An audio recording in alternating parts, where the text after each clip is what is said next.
بسم الله الرحمن الرحيم. الحمد لله وكفى وعلى آله وأصحابه أجمعين ومن تبعهم بإحسان إلى يوم الدين. أما بعد، ودرسي سدحات كتابك يرى مئة حديث للحفظ. إن شاء الله وحكم العون دونا درسي حديث كتدوات عن أبي هريرة رضي الله تعالى عنه أن رسول الله صلى الله عليه وسلم قال: العمرة إلى العمرة كفارة لما بينهما، والحج المبرور ليس له جزاء إلا الجنة. نبي صلى الله عليه وسلم وحليه العمرة عمرة إلى العمرة إلا يعمرك لغجر وحجر كفارة ودم بدافيو لما بينهما انت قد حيثو. والحج المبرور حج كاللوبار لما فلينا ليس له أمسقنا جزاء أو الجد إلا الجنة. جنة معين أو الجد كلام رهن. مركز حديثك وحوت الماما يا عباداتك إلهي سبحانه وتعالى إنه ذنوبته أو كلافه.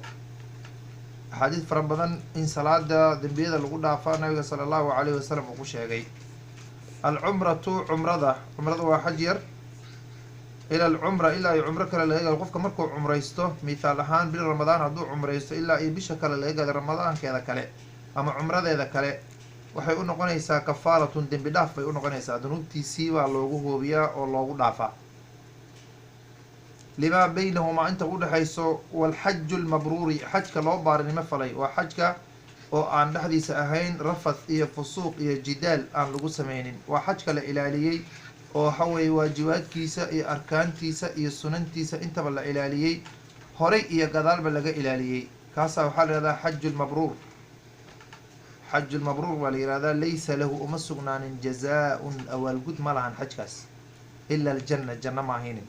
nabiga sala allahu calayhi wasalam qofka xajiyaaye oo xajkiisa ilaaliyo wuxuu noqonayaa sida hooyadiisa maalintii habeenkii hooyadiisa ay dhashay oo kale uu dembi ka noqonaya nabi sal ly slam yidhi.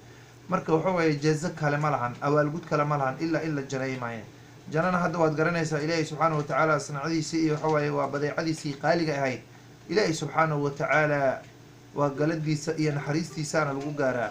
cid ku galaysa camal ayada ay samaysatay ma lahan. nabiga sala allahu calayhi wasalam axadkiin mid camal asiga uu sameeyey uu janno ku galaa ma lahan. adigana ka waran xataa aniga buu nabigu yiri sala alla alay wasalam ilaa in ilaahay subxaanahu watacaala uu naxariistiisa ugu daboolamahayne. marka camal adiga aada shaqaystay janno ku gali maysid, laakiinse sabab baa lagaaga dhigay.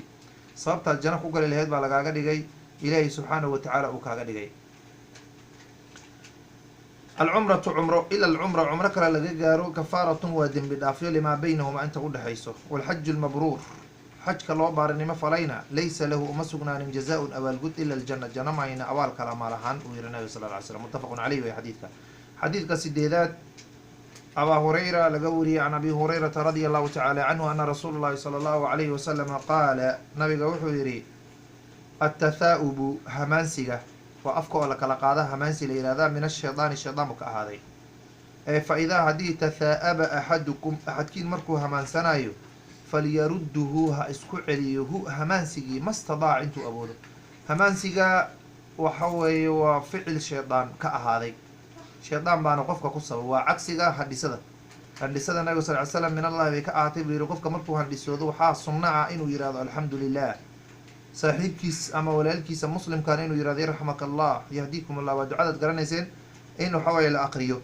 hamaansiga laakiinse shaydaan buu ka ahaaday oo axadkiin waxaa leeyahay marka uu hamaansanayo shaydaan buu ka ahaaday hamaansigee ha isku celiya intuu awoodo. oo macnaheeda tahay waa inaad ilkaha isku qabataa, waa inaad isku celisaa hamaansigii. haddii aad hamaansigii isku celin weysa inaad gacanta saartuu nabiga noo jidayay sala allahu alay wasalam, aadan dhawaaqin gacantaada kafkeeda waxawaaye daahirkeeda inaad afka saas u saarto oo si degan aad u hamaansato.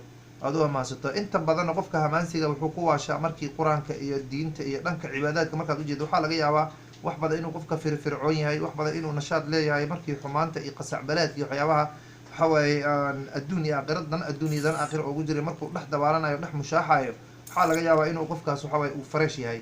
laakiinse markii dhanka cibaadada iyo diinta u iisho waxaa laga yaabaa waxawaaye inuu caajiso.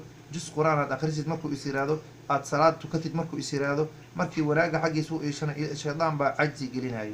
marka shaydaankaas marka waxawaaye in la tijiiriyo oo la iska celiyo waa loo baahan yahay qofkan waxa waaye uu aada isugu celiyay hamaansigaas uu waxa waaye shaydaankana iska naaro waa lagama maarmaan waayo. التثاؤب nabiga sala allahu calayhi wasalam yiri hamaansiga oo afka la kala qaado waayo qofka markii hurdada ay qabatay waxyaaba macnaha cajziga uu dareemo min ashaydaani shaydaan xaggiisu ka ahaaday hamaansigaas. fa idaa haddii tahaa'aba uu hamaansanayo axadukum midkiin falyaruddu ha isku celiyo hu hamaansigaas mastadaaca intuu awoodo ha isku celiyo buu nabiga yiri sala allahu calayhi wasalam. xadiidkan waa muttafaqun calayhi, buqaari muslim baa xadiidka isku waafaqay. xadiidka sagaalaad oo darsigeena ugu dambeeyay insha allahu abaa hurayra laga wariyey waa cabdiraxmaan bin saqri addowsi saan hore usoo sheegnay 50 xadiid baan mari doonaa oo abaa hurayra uu iska leeyahay oo macnaha uu wariyey radia allahu tacaala canhu wa ardaa allah ka raali noqdo abaa hurayra xaggiisa ee ana rasuulallahi rasuulka alle sala allahu calayhi wasalam naxariis iyo nabadgelyo dushiisa allaha yeela nabiga qaala wuxuu yihi assaacii midka kaalmeynayo garab taagan oo waxa waaye gacan qabanaya calal armalati midda garoobta ah waa naagta ama habeeneeda ninkeeda dhintay amaba la furay. armalaa la yihahda waa garoob, waa midda guurka soo martay haddana nin la-aanka ah. iwal miskiini miskiinka waa midka saboolka oo danleyda ah oo gacan celiska u baahan. miskiinka iyo faqiirka waxaa la yidhahdaa waa labo jinsiyood ama laba sinfi oo markay kulmaana la kala qaado markay kala tagaana la jamciyo. hadday meel isugu yimaadaanna waa la kala qaado macna waa la kala macneeyaa, markay isku tagaanna waa la kala qaadaa, markay kala tagaanna waa la isku keenaa. laakiin waxaa la yihahdaa haddana faqiir kaste waa miskiin, laakiinse miskiin kasta faqiir maaha, oo macnaheeda tahay miskiinka iyo faqiirka waxa waaye daran. faqiirka waa mid faro madow waxba aan waxba faro ku haynin, miskiinkana waa danleeyo xoogaa buu haystaa laakiin gacan celin buu ubaa wixiisa kuma filno qur-aankaas sidaa caddeeyey. ama asafiinatu fa kaanat limasaakiin yacmaluuna fi lbaxri buu ilahi qur-aanku fi suurat lkahfi. kalmujaahidi buu la mid yahay, mujaahidkii buu la mid yahay qofka garoobta iyo miskiinka gacan qabanayo waxa waaye garab taagan oo mar walba kaalmeynayo oo ka warhayo dantooda. kalmujaahidi buu la mid yahay, mujaahidkii buu la mid yahay kii dagaalamayay fii sabiilillah ilaahay diintiisa koryeelideeda kii ku dagaalamayo jihaaday buu la mid yahay nabi sal lla ly slam. wa axsabuhu waxaan u malaynayaa waa shaku raabi meeshaas, waxaan u malaynayaa buu leeyahy raabiga leeyahay qaala inuu yihi wakal qaa'imi kii taagnaa buu la mid yahay alladii kaasoo laa yafturu aanan daaleynin habeenkii o dhan salaatuleyl u taagan oo marna aanan daaleyn. iyo wakasaa'imi inuu yidhi baan u malaynaya kii soomaayay buu la mid yahay ama soomnaa kaasoo laa yafdiru aanan afureynin marna, mar walba maalintii o dhanna wuu sooman yahay habeenkii o dhanna salaad buu u taagan yahay kaasuu la ajar yahay inuu yidhi baan u malaynayaa wey. muttafaquna marka isku soo dub labadaba ama mujaahid a lagu tilmaamo ama saa'im iyo qaa'im waa lagu tilmaamee waa ajar aan la soo koobi karoona aada u weyn. nabigana sal ly slam saad garanaysaan hadda aada buu u gacan qaban jiray una waxa waaye taageeri jiray garoobta iyo waxa waaye masaakiinta. xaasaskiisa markaa dib siiradiisa aada u raacdo caaisha maayna inta kale garoob bay ahaayeen naaga laga dhintay iyo kuwa waxa waaye raggooda ka dhintay iyo kuwa la furay bay isugu jireen. marka hakada nabiga sala allahu alay slam wax badan buu ku booriyey in la garab qabto la garab taagnaado garoobta iyo masaakiinta.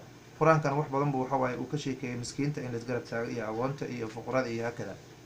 can abi hurayrata radi allahu tacala canhu ana rasuula allahi sala allahu alayhi wasalama qaala nabigu wuxuu yihi assaacii midka kaalmeynayo garab qabanayo oo saacideynaya dheh calal armalati midda armalada ahoo garoobta ahoo ninka aan lahayn iyo wal miskiini miskiinka midka garab taagan kalmujaahidi mujaahid buu la mid yahay, mujaahidkaasoo fii sabiilillah ilaahay diintiisa koryeelideeda ku jihaadayo. wa axsabu waxaan u malaynayaa buu yihi qaala inuu yihi nabiga wakal qaa'imi buu la mid yahay kii taagnaa alladii kaasoo laa yafturu aanan daaleynin oo salaada aan ka daalin habeenkii o dhan salaad u taagan. wakal saa'im buu la mid yahay kii soomaayey kaasoo laa yufdiru aanan afureynin marna maalintii o dhanna oo macnaha sooman habeenkii o dhanna taagan.